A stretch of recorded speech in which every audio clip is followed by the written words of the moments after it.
ya. Halo, aku Davina Putri Setika. Halo, perkenalkan nama aku Muhammad Rafi Akbar. Halo, kenalkan nama saya Muhammad Arafi. Assalamualaikum warahmatullahi wabarakatuh. Kami dari kelompok 2 kelas 2 TT. Video ini dibuat untuk memenuhi salah satu tugas elektromagnetika. Elektrisasi dan magnetisasi adalah dua fenomena fisik yang saling berkaitan erat di dalam elektromagnetisme, di mana elektrisasi berkaitan dengan muatan listrik, baik itu statis maupun dinamis atau yang bergerak, yang menghasilkan medan listrik. Sementara magnetisasi adalah proses materi menjadi magnet akibat adanya pergerakan muatan atau elektron di dalamnya, yang bisa diakibatkan oleh listrik atau arus atau medan magnet luar, sehingga menciptakan medan magnet itu sendiri. Untuk lebih memahami tentang materi ini, saya akan menjelaskan mengenai medan listrik dan medan magnet, dilanjutkan oleh praktek atau percobaan yang sudah kelompok kami lakukan. Apa itu medan listrik? Medan listrik adalah daerah atau area atau ruang di sekitar muatan listrik, baik itu muatan positif atau yang disebut dengan proton maupun muatan negatif atau yang disebut dengan elektron yang masih dipengaruhi gaya listrik. Lalu di sini ada sifat-sifat medan listrik. Yang pertama, arah garisnya akan keluar dari muatan positif dan akan masuk ke dalam muatan negatif. Seperti yang ditunjukkan oleh gambar. Untuk positif itu warna merah dan negatif itu warna biru. Dan yang positif itu arah garisnya keluar dan yang negatif itu arah garisnya masuk ke dalam. Yang kedua, garis-garisnya tidak boleh saling berpotongan, seperti ditunjukkan dalam gambar. Yang ketiga, semakin rapat garisnya maka menunjukkan medan listriknya semakin kuat. Nah, ditunjukkan oleh gambar untuk medan listrik yang semakin kuat itu ada sebelah kiri yang garis-garisnya banyak, sedangkan yang garis-garisnya lebih sedikit dari yang sebelah kiri, itu yang sebelah kanan, itu medan listriknya lebih kecil dari yang sebelah kiri. Selanjutnya, ada rumus medan listrik. Di sini muatan ujinya disimbolkan oleh Q. Rumusnya E sama dengan F per Q, lalu diturunkan F, K, Q kali Q kecil per R kuadrat per Q kecil, sama dengan K kali Q per R kuadrat. Maka rumus medan listrik menjadi E sama dengan K kali Q besar per R kuadrat, di mana E adalah kuat medan listrik, satunya nano per kolom, Q besar adalah muatan sumber, satunya kolom, Q adalah muatan uji, satuannya kolom, R adalah jarak muatan uji dengan muatan sumber, meter dalam satuan meter, K adalah konstanta kesetaraan gaya listrik, di mana harganya atau nilainya adalah 9 kali 10 pangkat 9 nanometer kuadrat per C kuadrat kolom kuadrat. Oke teman-teman, pada praktik elektrisasi kali ini, di sini saya akan membuat sebuah leading jar atau yang bisa disebut kayak kapasitor sederhana. Peralatan yang diperlukan yaitu air dan bungkus botol, ada aluminium foil sebanyak 2 sebuah garam secukupnya, tembaga atau apapun itu untuk nanti menjadi sebuah untuk negatif di sini. Ini ada peniti, kepala charger dan kabel USB untuk charger. Oke, langsung saja ke prakteknya. Pertama, siapkan botol yang sudah berisi air. Kemudian masukkan garam ke dalam botol secukupnya saja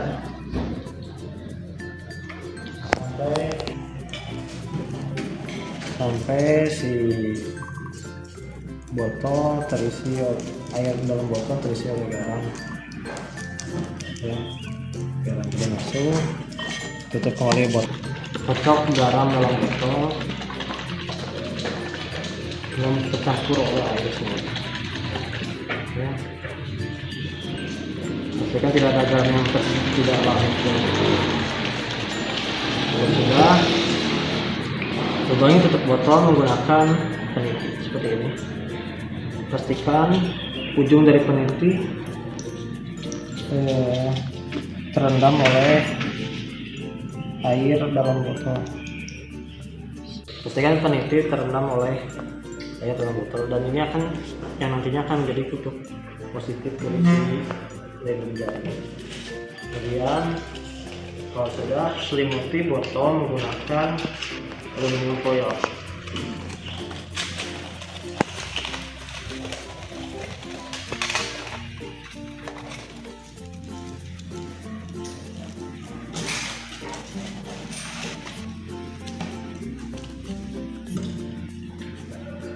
Yang selanjutnya adalah memberikan kutub negatif pada layar jar. Akan si pot tembaga di antara botol dan aluminium foil. Dan jar sudah jadi. Langkah selanjutnya adalah pengetesan menggunakan kepala charger dan capit buaya. Pada saat ini saya akan mencoba untuk membuktikan hasil dari percobaan elektrisasi dari layar jar. Pertama-tama kita akan mengukur kapasitansinya dari layar jar ini dengan menggunakan multimeter digital yang mempunyai fitur pengukuran kapasitansi. Kita mencoba ukur probe positif di atas, probe negatif di luar botol. Kita akan coba ukur berapa kapasitansinya. Pada layar multimeter terlihat bahwa layar jar ini mempunyai kapasitansi sebesar 1,45 atau 44 nanofarad. Cukup kecil untuk sebuah kapasitor, tapi memang begini sebesarnya kapasitasinya, karena layar botol ini cukup tebal bila dibandingkan dengan kapasitor pada umumnya. Layar dari antara satu plat positif dan plat negatif itu dekat, sekitar mikrometer sampai milimeter, sedangkan pada botol minuman tadi ini pada umumnya memiliki tebalan sekitar milimeter. Oleh karena itu kapasitansinya kecil. Kita akan coba mengisi kapasitansinya. Pro positif kita hubungkan ke atas dan negatif saya akan coba hubungkan ke sisi luar. Tunggu beberapa saat untuk mengisi kapasitasnya. Pada beberapa saat kapasitor layar jar sudah terisi dengan muatan dari charger.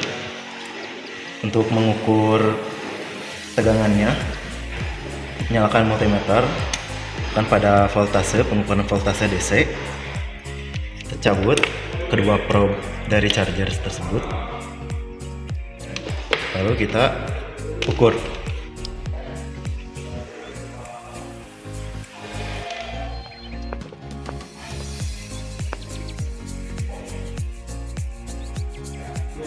Dapat dilihat pada layar multimeter bahwa tegangannya menunjukkan memiliki kenaikan.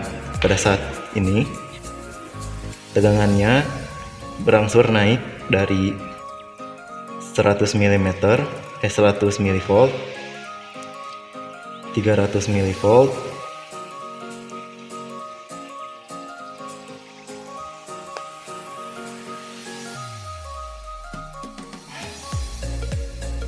400 mV. Saat ini sepertinya tegangannya tidak naik, karena menurut saya dikarenakan muatan dari layar jar itu keluar melalui dua probe multimeter ini. Karenakan multimeter probe ini dihubungkan secara paralel ke layar jar, sehingga berangsur-angsur muatan listrik dari layar jar akan terserap oleh multimeter, karena multimeter ini pada saat melakukan pengukuran tegangan memiliki resistansi sebesar berapa mega ohm.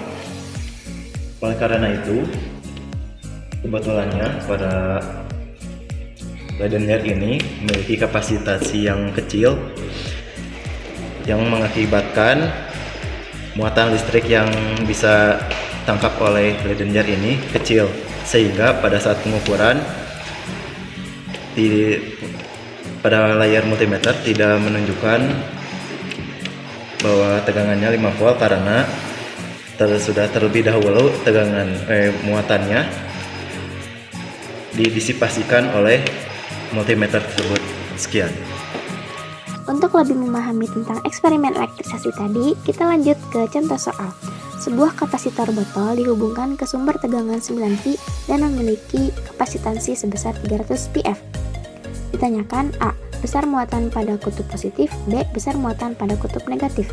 Kita langsung masukkan saja ke rumusnya, sama dengan 300 kali 10 pangkat min 12 kali 9, didapatkan 2,7 kali 10 pangkat min 9, sama dengan 2,7 nanocoulomb. Dan untuk kutub positif itu positif dan kutub negatif itu negatif. Yang membedakannya hanyalah positif dan negatifnya. Apa itu medan magnet? Medan magnet adalah wilayah di sekitar magnet yang masih memengaruhi benda dengan sifat-sifat magnetik. Di sini ada sifat magnet. Yang pertama, memiliki dua kutub, yaitu kutub utara dan kutub selatan. Yang kedua, kutub yang berbeda akan saling tarik-menarik, seperti ditunjukkan oleh garisnya, yaitu saling tarik-menarik. Lalu, yang ketiga, kutub yang sejenis akan saling tolak-menolak, seperti yang ditunjukkan oleh garis, itu saling tolak-menolak. Lalu, medan magnet pada solenoida. Medan magnet yang disimbolkan dengan B di sekitar solenoida atau kumparan kawat yang panjang dapat dihitung dengan rumus berikut. B sama dengan mu 0 kali N kali I.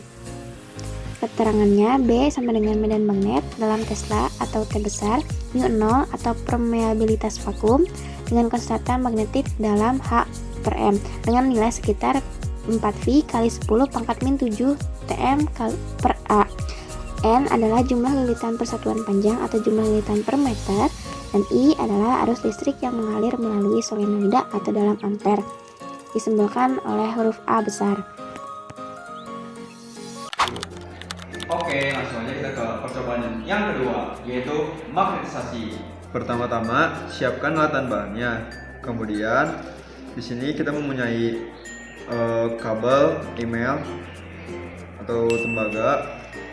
Kemudian kita kupas kedua ujung kabel menggunakan cutter hingga terlihat lapisan dalamnya.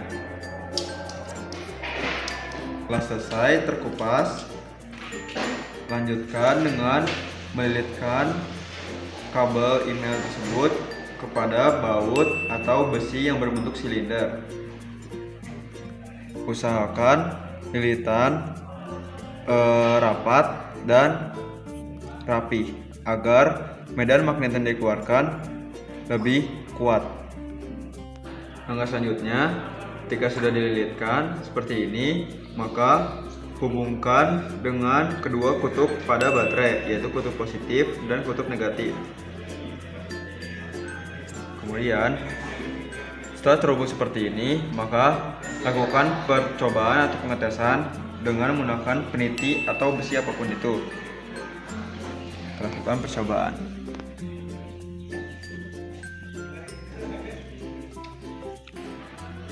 Terlihat besi berhasil ditarik atau terjadinya magnetisasi. Percobaan yang kedua yaitu magnetisasi telah berhasil. Untuk lebih memahami eksperimen tadi, kita lanjut ke contoh soal. Sebuah solenoida memiliki panjang 0,5 meter dan terdiri dari 100 lilitan kawat. Arus listrik yang mengalir melalui solenoida adalah 2 ampere. Hitunglah medan magnet atau B di sekitar solenoida tersebut. Pembahasannya, tadi didapatkan bahwa L itu adalah 0,5 meter, N 100 per 0,5 jadi 200 lilitan per meter, I-nya 2 ampere dan mu 0 atau permeabilitasnya 4V kali 10 pangkat min 7 Tm per A. Lalu kita masukkan saja ke rumus, B sama dengan mu 0 kali N kali I. Lalu didapatkan hasil akhirnya 8V kali 10 pangkat min 7T. Jadi medan magnet di sekitar solenoida tersebut adalah B sama dengan 8V kali 10 pangkat min 7T atau B sama dengan 2,52 kali 10 pangkat min 6T. Sekian dari kami. Semoga dapat bermanfaat. Dan menginspirasi. Terima kasih atas perhatiannya. Wassalamualaikum warahmatullahi wabarakatuh. Dadah.